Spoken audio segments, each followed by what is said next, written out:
नमस्कार दोस्तों, आपका अपने चैनल अंजू एग्जाम अकेडमी में स्वागत है। अगर आप UPTGT, PGT, BPSC, TRE 4 economics की तैयारी कर रहे हैं तो आपने अभी तक एनसीईआरटी इकोनॉमिक्स को हल्के में लिया है तो यह आपकी सबसे बड़ी भूल हो सकती है, क्योंकि परीक्षा में पूछे जाने वाले बहुत से कॉन्सेप्ट बेस्ड, स्टेटमेंट बेस्ड और P/Q क्वेश्चन की जड़ एनसीईआरटी ही होती है। चाहे बात हो डिमांड सप्लाई की, नेशनल इनकम की, या मनी एंड बैंकिंग की, या इंडियन इकोनॉमी की मजबूत पकड़ बनाने के लिए सबसे पहले एनसीईआरटी को समझना जरूरी है। हम लोग इस सीरीज में हमें क्लास 9 से 12 तक एनसीईआरटी इकोनॉमिक्स को एग्जाम पॉइंट ऑफ व्यू से पढ़ रहे भी हैं हम लोग, और जहाँ हर चैप्टर से मोस्ट इम्पॉर्टेंट कंसेप्ट, P/Qs और एक्सपेक्टेड एमसीक्यू को कवर करेंगे। एनसीईआरटी पढ़िए, कंसेप्ट मजबूत करिए और सिलेक्शन की ओर एक कदम बढ़ाइए। दोस्तों, आज हम लोग पढ़ेंगे खुली अर्थव्यवस्था एवं व्यापक आर्थिक संबंध। जो एनसीईआरटी इकोनॉमिक्स क्लास 12 की 2 बुक है, माइक्रो और मैक्रो। मैक्रो का आज अंतिम क्लास है, कल से हम लोग माइक्रो का स्टार्ट करेंगे। और ये बता दीजिए कि क्या आप लोग माइक्रो शुरू करने से पहले मैक्रो का एक मैराथन सेशन लगभग 150 से 200 प्रश्नों का होगा, क्या करा दूं या अगली किताब पढ़ाऊं? वो भी 4 से 5 चैप्टर में कंप्लीट हो जाएगा, बताइएगा जरूर। चलिए, आज का पहला सवाल है, बिना समय गवाए हम लोग अपने सवाल पे आते हैं। खुली अर्थव्यवस्था से क्या अभिप्राय है, बताइएगा। खुली अर्थव्यवस्था से क्या अभिप्राय है? ऐसी अर्थव्यवस्था जिनमें केवल आयात होता है। ऑप्शन बी है ऐसी अर्थव्यवस्था जिनमें केवल निर्यात होता है। या ऑप्शन सी है ऐसी अर्थव्यवस्था जो अन्य देशों के साथ वस्तुओं, सेवाओं और पूंजी का लेन देन करती है। या ऑप्शन डी है ऐसी अर्थव्यवस्था जिसमें सरकार नहीं होती है। बताइएगा कौन सही होगा और किस प्रश्नों में से अपना स्कोर कितना सही हुआ, प्रश्न जरूर कमेंट करिएगा, हमें इंतजार रहता। तो कौन सा सही होगा? ऑप्शन सी, ऐसी अर्थव्यवस्था जो अन्य देशों के साथ वस्तुओं एवं सेवाओं की पूंजी का लेन देन करती है। ऑप्शन सी होगा। खुली अर्थव्यवस्था का मतलब होता है अन्य देशों के साथ व्यापार करना, चाहे वस्तु का हो, चाहे सेवा का हो, या पूंजी या प्रौद्योगिकी का हो। तो ऐसे अर्थव्यवस्था को खुली अर्थव्यवस्था कहते हैं और भारत खुली अर्थव्यवस्था का उदाहरण है। प्रश्न नंबर 2 है, बंद अर्थव्यवस्था का प्रमुख विशेषता क्या है, बताइएगा। ऑप्शन ए है आयात और निर्यात दोनों होते हैं, विदेशी व्यापार नहीं होते हैं। ऑप्शन सी है केवल निर्यात होते हैं। ऑप्शन डी है केवल आयात होते हैं। बताइएगा। बंद अर्थव्यवस्था में ना तो आयात होता है, ना ही निर्यात होता है, यानी विदेशी व्यापार नहीं होता है। ऑप्शन बी सही होगा।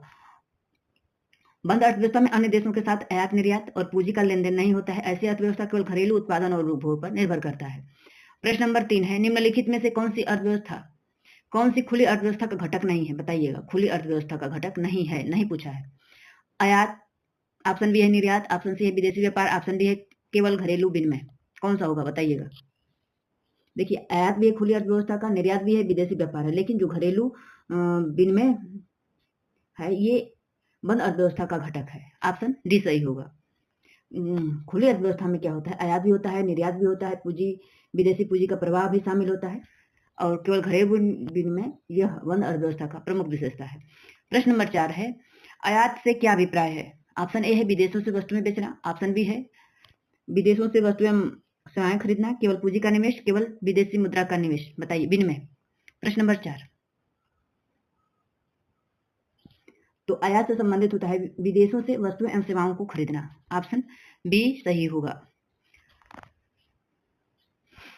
और जब कोई अन्य देश वस्तुएं एवं सेवाएं खरीदता है तो उसे आयात कहते हैं। जब कोई देश अन्य देशों से वस्तुएं एवं सेवाएं खरीदता है तो उसे आयात कहते हैं, और आयात के बदले में हमें अपने देश से विदेशी मुद्रा का भुगतान किया जाता है।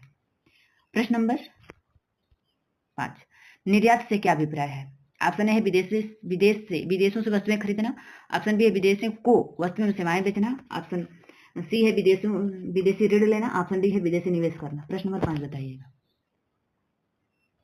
तो निर्यात होता है विदेशों को वस्तुएं एवं सेवाएं बेचना, और बेचेंगे तो हमें क्या प्राप्त होगा? विदेशी मुद्रा प्राप्त होगा। निर्यात में हमें विदेशी मुद्रा प्राप्त होता है और वस्तुएं एवं सेवाएं बेचा जाता है, और आयात इसके विपरीत होता है। प्रश्न नंबर 6 है, शुद्ध निर्यात से क्या अभिप्राय है? निर्यात प्लस आयात, ऑप्शन बी है निर्यात माइनस आयात, ऑप्शन सी है आयात भागे निर्यात, ऑप्शन डी है निर्यात गुणे आयात। बताइएगा शुद्ध निर्यात। तो देखिए, शुद्ध निर्यात और आयात का अंतर होता है, यानी जब निर्यात अधिक होगा आयात से, तो उसमें से घटाएंगे तो जो प्राप्त होगा उसे ही शुद्ध निर्यात कहा जाता है। शुद्ध निर्यात से अभिप्राय निर्यात और आयात के अंतर से है। नेट एक्सपोर्ट्स बराबर होता है एक्सपोर्ट माइनस इंपोर्ट। यदि आयात निर्यात से अधिक होगा तो शुद्ध निर्यात धनात्मक होगा। यदि निर्यात आयात से अधिक है तो धनात्मक होगा, वहीं जब आयात हो जाएगा निर्यात से अधिक तो ऋणात्मक हो जाएगा शुद्ध निर्यात। ध्यान दीजिएगा। प्रश्न नंबर 7 है, उसी फार्मूला पे ये सवाल लगाइएगा। यदि किसी देश का निर्यात 900 करोड़ है और आयात 700 करोड़ है तो शुद्ध निर्यात कितना होगा? 100 करोड़, 150 करोड़, 200 करोड़ या 300 करोड़? क्या पूछा है? शुद्ध निर्यात। तो शुद्ध निर्यात बराबर होता है निर्यात माइनस आयात। तो निर्यात 900 है और आयात 700 है, तो दोनों का अंतर कितना हो जाएगा? 200। करोड़ में दिया है तो करोड़ में हो जाएगा। ऑप्शन सी होगा। प्रश्न नंबर 7 का ऑप्शन सी होगा। प्रश्न नंबर 8 है, यदि आयात निर्यात से अधिक होगा तो उस स्थिति को क्या कहा जाता है? मतलब जब आयात अधिक हो जाएगा निर्यात से तो उस स्थिति को क्या कहा जाता है? ऑप्शन है व्यापार अधिशेष, ऑप्शन बी है व्यापार घाटा, ऑप्शन सी है संतुलित व्यापार, ऑप्शन डी है राजकोषीय घाटा। प्रश्न नंबर 8 क्या कहा जाएगा? तो उसे व्यापार घाटा कहा जाएगा। ऑप्शन बी सही होगा। यानी जब किसी देश का आयात उसके निर्यात से अधिक होता है तो व्यापार घाटा कहलाता है, ट्रेड डेफिसिट। प्रश्न नंबर 9 है, विदेशी विनिमय से क्या अभिप्राय है? विदेशी विनिमय, ऑप्शन ए है केवल विदेशी मुद्रा, ऑप्शन बी है विभिन्न देशों की मुद्राओं का आदान प्रदान की व्यवस्था, ऑप्शन सी है केवल डारा, ऑप्शन डी है केवल स्वर्ण भंडार। बताइएगा विदेशी विनिमय फॉरेन एक्सचेंज से क्या तात्पर्य है? तो फॉरेन एक्सचेंज का तात्पर्य है कि विभिन्न देशों की मुद्राओं के आदान प्रदान की व्यवस्था। ऑप्शन बी सही होगा। विदेशी विनिमय यानी फॉरेन एक्सचेंज से आशय विभिन्न देशों की मुद्राओं के क्रय विक्रय एवं विनिमय की व्यवस्था से है। अंतर्राष्ट्रीय व्यापार इस व्यवस्था के माध्यम से किया जाता है, यानी अंतर्राष्ट्रीय व्यापार विदेशी विनिमय के माध्यम से किया जाता है। प्रश्न नंबर 10 है, निम्नलिखित में से कौन सा विदेशी मुद्रा का प्रमुख स्रोत है? बताइएगा विदेशी फॉरेन एक्सचेंज का प्रमुख स्रोत क्या है? आयात है, निर्यात है, घरेलू व्यापार है, उपभोग व्यय है। बताइएगा प्रश्न नंबर 10 क्या करने पर हमें विदेशी मुद्रा प्राप्त होती है? आयात करेंगे तो जी नहीं, निर्यात करेंगे तो जी बिल्कुल, निर्यात करेंगे तो हमें क्या प्राप्त होगा? विदेशी मुद्रा। ऑप्शन बी सही होगा। यानी निर्यात विदेशी मुद्रा अर्जित करने का सबसे प्रमुख स्रोत है। इसके अतिरिक्त पर्यटन, विदेशी निवेश, प्रेषण, सेवाओं के निर्यात से भी विदेशी मुद्रा प्राप्त होता है। प्रश्न नंबर 11 है, कथन और कारण से संबंधित प्रश्न है, देखिएगा। कथन 1 है, चालू खाते में वस्तुओं एवं सेवाओं का एक पक्षीय अंतरण का लेन देन दर्ज किया जाता है। कथन दूसरा दिया है कि विदेशी प्रत्यक्ष निवेश यानी एफडीआई चालू खाते का भाग है। ऑप्शन ए दिया है केवल एक सही है, ऑप्शन बी दिया है दो सही है, ऑप्शन सी दिया है दोनों सही है, ऑप्शन डी दिया है दोनों गलत है। प्रश्न नंबर 11 बताइएगा। तो देखिए चालू खाते में वस्तुओं सेवाओं का एक पक्षीय अंतरण का लेन देन किया जाता है। जी बिल्कुल, करंट अकाउंट में क्या होता है? वस्तुओं एवं सेवाओं का तथा एक पक्षीय अंतरण का लेन देन दर्ज किया जाता है। विदेशी प्रत्यक्ष निवेश चालू खाते का भाग है? जी नहीं, केवल एक सही होगा। प्रश्न नंबर 11 का ऑप्शन ए सही होगा। आइए स्पष्ट करते हैं, चालू खाते में क्या होती हैं? वस्तुओं सेवाओं एवं एक पक्षीय अंतरण दर्ज किए जाते हैं। एफडीआई पूंजी खाते का भाग है, करंट अकाउंट का भाग नहीं है, यानी कैपिटल अकाउंट का भाग है। कौन? एफडीआई। प्रश्न नंबर 12 है, निम्नलिखित में से कौन सा भुगतान संतुलन के पूंजी खाते में शामिल किया जाता है? ऑप्शन ए पूंजी का निर्यात, ऑप्शन बी है सेवाओं का आयात, विदेशी प्रत्यक्ष निवेश, ऑप्शन डी है निजी प्रेषण। प्रश्न नंबर 12 बताइएगा।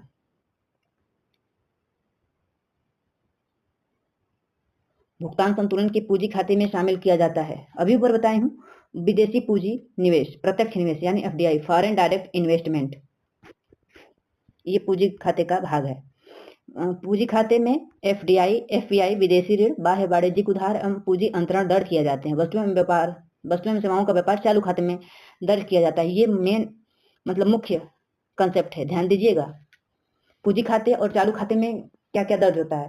तो पूंजी खाते यानी कैपिटल अकाउंट में एफडीआई, एफपीआई, विदेशी ऋण, बाह्य वाणिज्यिक उधार तथा पूंजी अंतरण दर्ज किया जाता है। जबकि वस्तु एवं सेवाओं का व्यापार चालू खाते में किया जाता है। वस्तु और सेवाओं का जो व्यापार होता है वो चालू खाते में होता है, करंट अकाउंट में होता है, और कैपिटल अकाउंट में क्या होता है? एफडीआई, एफपीआई, विदेशी ऋण और बाह्य वाणिज्य उधार और पूंजी अंतरण।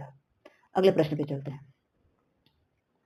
यदि किसी देश में भुगतान संतुलन में चालू खाते लगातार घटा हो तो क्या दिया है? यदि किसी देश में भुगतान संतुलन में चालू खाते पर लगातार घाटा हो तो सबसे उपयुक्त निष्कर्ष क्या होगा? देश का निर्यात आयात से अधिक होगा, ऑप्शन बी देश विदेशी मुद्रा अर्जित नहीं कर रहा, ऑप्शन सी है देश का आयात अन्य चालू भुगतान उसकी चालू परिसंपत्ति प्राप्तियों से अधिक है। ऑप्शन डी, देश का राजकोषीय घाटा बढ़ रहा है। बताइए प्रश्न नंबर 13 क्या होगा? तो होगा यही कि देश का आयात अन्य चालू भुगतान उसकी चालू प्राप्तियों से अधिक है। ऑप्शन सी सही होगा। आइए इसको थोड़ा और समझते हैं। चालू खाते का घाटा तब होता है जब आयात सेवाओं का भुगतान अन्य चालू भुगतान निर्यात अन्य चालू प्राप्तियों से अधिक हो। प्रश्न नंबर 14 ध्यान दीजिएगा। निम्नलिखित में से कौन सा विनिमय दर के संबंध में सही है? विनिमय दर, ऑप्शन ए है यदि दो देशों की मुद्राओं का विनिमय अनुपात का है। ऑप्शन बी है यह केवल केंद्रीय बैंक द्वारा निर्धारित होता है। ऑप्शन सी है इसका अंतर्राष्ट्रीय व्यापार से कोई संबंध नहीं है। ऑप्शन डी है यह केवल स्वर भंडार पर निर्भर करता है। प्रश्न नंबर 14 क्या होगा? तो होगा कि यह दो देशों की मुद्राओं का विनिमय का अनुपात होता है। ऑप्शन ए सही होगा। विनिमय दर वह दर है जिस पर एक देश की मुद्रा दूसरे देश की मुद्रा से विनिमय किया जाता है। इसका अंतर्राष्ट्रीय व्यापार, निवेश, पूंजी प्रवाह पर सीधा प्रभाव पड़ता है। ध्यान दीजिएगा। प्रश्न नंबर 15 है निम्नलिखित में से स्थित भारतीय निर्यातकों के लिए सामान्य अधिक लाभ मानी जाती है। ध्यान दीजिए प्रश्न पे। निम्नलिखित में से कौन सी स्थिति भारतीय निर्यातकों के लिए सामान्यतः अधिक लाभदायक मानी जाती है? ऑप्शन ए रुपये का प्रशंसन, ऑप्शन बी रुपये का अवमूल्यन या मूल्यह्रास, ऑप्शन सी है विनिमय दर का स्थिर रहना, ऑप्शन डी है विदेशी मूल्य का पूर्ण प्रतिबंध। प्रश्न नंबर 15 कौन सा होगा? तो जो रुपये का अवमूल्यन या ह्रास होता है यह भारतीय निर्यातकों के लिए सामान्यतः अधिक लाभदायक मानी जाती है। ऑप्शन बी सही होगा। रुपये का जब मूल्य ह्रास होता है यानी डिप्रिसिएशन से जब मूल्य का मूल्य ह्रास होता है तो भारतीय वस्तुएं विदेशी खरीदारों के लिए अपेक्षाकृत सस्ती हो जाती हैं, जिससे निर्यात बढ़ने की संभावना रहती है। यही कारण है कि टीचिंग एग्जाम में डिप्रिसिएशन एक्सपोर्ट इंक्रीज, मतलब डिप्रिसिएशन से क्या होता है, एक्सपोर्ट इंक्रीज होता है और जो रुपये का प्रशंसन होता है उससे क्या होता है, इंपोर्ट बिकम चीपर पर आधारित प्रश्न पूछे जाते हैं। मतलब इस अध्याय से इसके कहने का मतलब है कि इस अध्याय से ज्यादा प्रश्न पूछे जाते हैं। ध्यान से पढ़िएगा, कंसेप्ट को क्लियर करिएगा। जो कंसेप्ट नहीं क्लियर हो तो आप लोग उसको लिख लीजिए, कमेंट बॉक्स में लिखिएगा ताकि मैं उस कंसेप्ट को क्लियर कर सकूं। प्रश्न नंबर 16 है निम्नलिखित कथनों पर विचार कीजिए। कथन 1 है और कथन 2। कथन 1 कह रहा है कि रुपये का मूल्य ह्रास से आयात महंगे होते हैं। कथन 2 कह रहा है रुपये के मूल्य ह्रास से भारतीय निर्यात समानता प्रतिस्पर्धी बन जाते हैं। ऑप्शन ए दिया है 1 सही है, ऑप्शन बी दिया है 2 सही है, ऑप्शन सी दिया है दोनों सही है, ऑप्शन डी दिया है दोनों गलत है। प्रश्न नंबर 16 तो देखिए रुपये के मूल्य ह्रास से आयात महंगे हो जाते हैं। जी बिल्कुल। और रुपये के मूल्य ह्रास से भारतीय निर्यात में समानता प्रतिस्पर्धी बन जाती है। जी दोनों सही है और व्याख्या भी है, ऑप्शन सी सही होगा।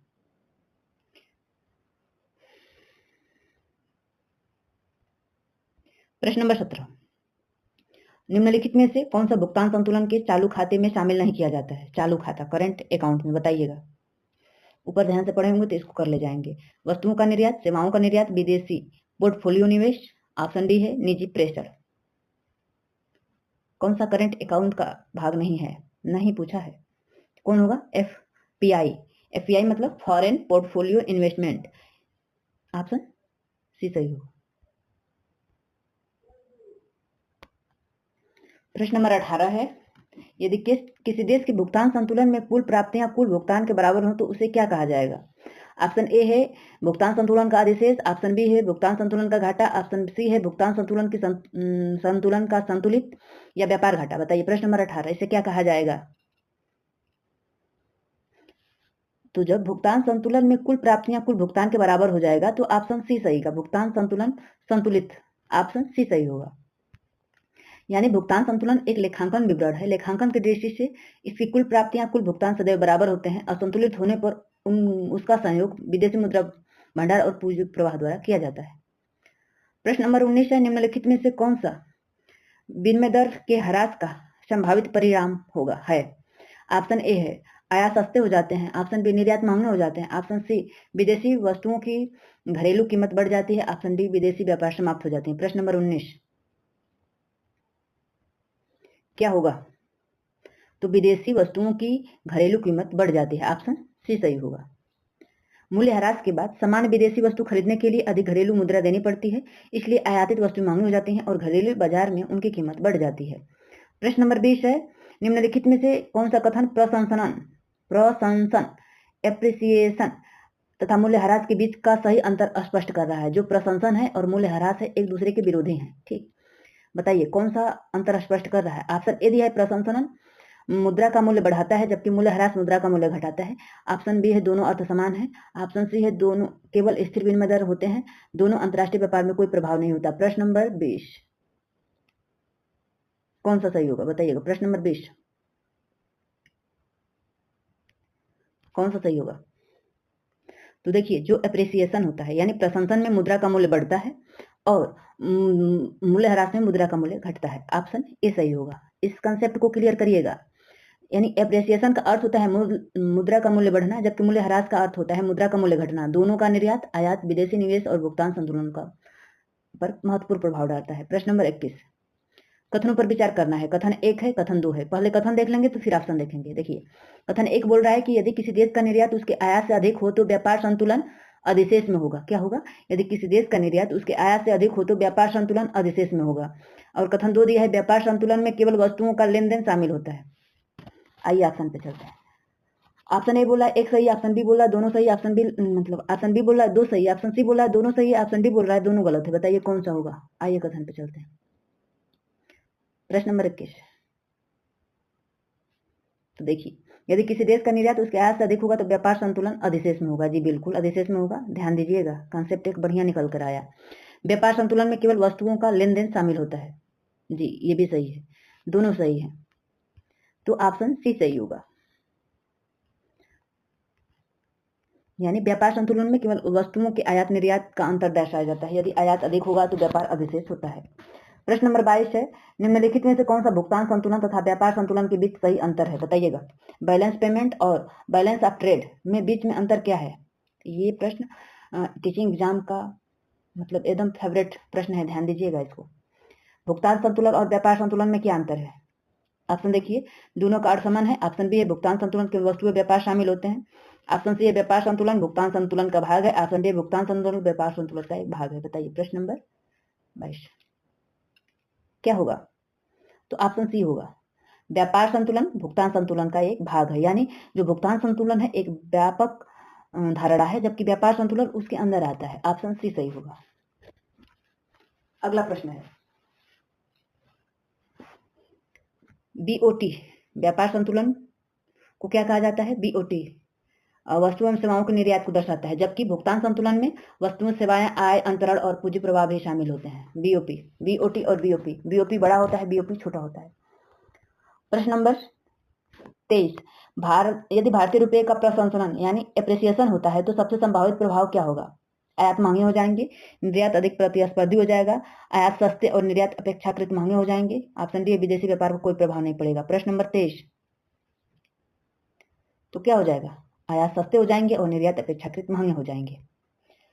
रुपये के प्रशंसन से विदेशी वस्तुएं भारत में सस्ती हो जाती हैं, जबकि भारतीय वस्तुएं विदेशों में महंगी हो जाती हैं और इससे सामान्यतः आयात बढ़ते हैं और निर्यात घटते हैं। प्रश्न नंबर 24 निम्नलिखित में से कौन सा भुगतान संतुलन में अदृश्य मद का उदाहरण है? बताइएगा। इंडिविजुअल आइटम्स का उदाहरण कौन है? गेहूं का निर्यात, कच्चे माल का आयात, सॉफ्टवेयर सेवाओं का निर्यात या मशीनों का आयात? बताइएगा। प्रश्न नंबर 24 तो सॉफ्टवेयर एवं सेवाओं का निर्यात। ऑप्शन सी सही होगा। यानी अदृश्य मदों में सेवाएं शामिल होती हैं, जैसे बीमा, बैंकिंग, पर्यटन, परिवहन, सॉफ्टवेयर सेवाएं शामिल होती हैं। वस्तुओं का आयात निर्यात दृश्य मद में कहलाता है। प्रश्न नंबर 25 है, निम्नलिखित में से कथनों कौन सा कथन खुली अर्थव्यवस्था की सबसे उपयुक्त विशेषता को दर्शाता है? बताइएगा। ऑप्शन ए है, केवल घरेलू उत्पादन पर निर्भरता। ऑप्शन है, अन्य देशों के साथ वस्तुओं और सेवाओं का स्वतंत्र लेन देन। ऑप्शन सी है, विदेशी निवेश पर प्रतिबंध। ऑप्शन डी है, आयात निर्यात दोनों प्रतिबंध। बताइएगा कौन सा सही होगा? तो कौन सा सही होगा? ऑप्शन बी, अन्य देशों के साथ वस्तुओं, सेवाओं और पूंजी का स्वतंत्र लेन देन। ऑप्शन सी सही होगा। खुली अर्थव्यवस्था की सबसे महत्वपूर्ण विशेषता यह है कि अंतर्राष्ट्रीय व्यापार, विदेशी निवेश और पूंजी प्रवाह में भाग लेती है। यही वैश्वीकरण का आधार भी है। प्रश्न नंबर 26, निम्नलिखित कथनों पर विचार कीजिए। कथन 1 है, चालू खाते का घाटा पूंजी खाते के में अधिशेष द्वारा वित्त पोषित किया जा सकता है। क्या दिया है? जो करंट अकाउंट का घाटा है वो कैपिटल अकाउंट में अधिक अधिशेष द्वारा वित्त पोषित किया जा सकता है। और कथन दूसरा दिया है, यदि किसी देश में पर्याप्त विदेशी पूंजी प्रवाह हो तो चालू खाते के घाटे के बावजूद भुगतान संतुलन में रह सकता है। कथन देखिए, ऑप्शन देखिए, एक सही है, दो सही है, दोनों सही है, दोनों गलत है। प्रश्न नंबर 26। अब आइए हम लोग कथन पे फिर दोबारा चलते हैं। देखिए, चालू खाते का घाटा पूंजी खाते द्वारा में अधिशेष द्वारा वित्त पोषित किया जा सकता है। जी बिल्कुल किया जा सकता है, सही है। दूसरा कथन है, यदि किसी देश में पर्याप्त विदेशी पूंजी प्रवाह में चालू, क्या दिया है जी? दिया है यदि किसी देश में पर्याप्त विदेशी पूंजी प्रवाह हो तो चालू खाते में घाटे के बावजूद भुगतान संतुलन रह सकता है। तो जो दी ये भी सही है, तो दोनों सही है। कथन ऑप्शन सी होगा प्रश्न नंबर 26 का सही। चालू खाते का घाटा विदेशी निवेश, विदेशी ऋण, अन्य पूंजी प्रवाह के द्वारा पूरा किया जा सकता है। इसलिए पर्याप्त पूंजी प्रवाह होने पर कुल भुगतान संतुलित रह सकता है। प्रश्न नंबर 27, निम्नलिखित में से कौन सा भुगतान संतुलन चालू खाते में शामिल नहीं किया जाता है? निवेश आय, निजी अंतरण, विदेशी पोर्टफोलियो निवेश, सेवाओं का निर्यात। प्रश्न नंबर 27 क्या होगा? ऑप्शन सी, विदेशी पोर्टफोलियो निवेश, एफपीआई। प्रश्न नंबर 28, प्रश्न को देखिए तो ऑप्शन दिखाती हूँ। यदि किसी देश का मुद्रा का लगातार मुद्रा मूल्यह्रास हो रहा हो तो दीर्घकाल में उसका संभावित प्रभाव क्या पड़ेगा? ऑप्शन ए है आयात सस्ते हो जाएंगे, ऑप्शन बी है निर्यात की प्रतिस्पर्धा कम हो जाएगी, ऑप्शन सी है विदेशी व्यापार समाप्त हो जाएगा, ऑप्शन डी है विदेशी मुद्रा की आवश्यकता समाप्त हो जाएगी। प्रश्न नंबर 28 कौन सा सही है? तो क्या होगा? निर्यात की प्रतिस्पर्धा बढ़ सकती है। ऑप्शन बी सही होगा। लगातार मूल्यह्रास से घरेलू वस्तुएं विदेशी व्यापार में अपेक्षाकृत सस्ती हो जाती हैं, जिससे निर्यात बढ़ने की संभावना रहती है और यद्यपि आयात वस्तुएं महंगी हो जाती हैं। प्रश्न नंबर 29 है, निम्नलिखित में से कौन सा कथन व्यापार संतुलन एवं व्यापार भुगतान संतुलन का सही संबंध है? देखते हैं कथन। प्रश्न वही है, ऑप्शन बदल गया है, बताइएगा। व्यापार संतुलन सदैव भुगतान संतुलन के बराबर होता है। भुगतान संतुलन केवल वस्तुओं का व्यापार होता है। व्यापार संतुलन भुगतान संतुलन का एक उप समुच्चय है। दोनों केवल सेवाओं के व्यापार में शामिल होते हैं। बताइए प्रश्न नंबर 29। तो देखिए, व्यापार संतुलन भुगतान संतुलन का एक उप समुच्चय है, यानी सबसेट है। ऑप्शन सी सही होगा। आज का रहा ये अंतिम प्रश्न, निम्नलिखित में से कौन से खुली अर्थव्यवस्था के व्यापक आर्थिक महत्व का सर्वश्रेष्ठ रूप से व्यक्त कर रहा है? बताइएगा। ऑप्शन यहाँ पे है, एक अंतर्राष्ट्रीय व्यापार को समाप्त करती है, ऑप्शन बी केवल आयात को बढ़ावा देती है, ऑप्शन सी यह वस्तु एवं सेवाओं, पूंजी, प्रौद्योगिकी और अंतर्राष्ट्रीय प्रवाह के माध्यम से आर्थिक विकास को प्रोत्साहित करती है, ऑप्शन डी इसका राष्ट्रीय आय पर कोई प्रभाव नहीं पड़ता है।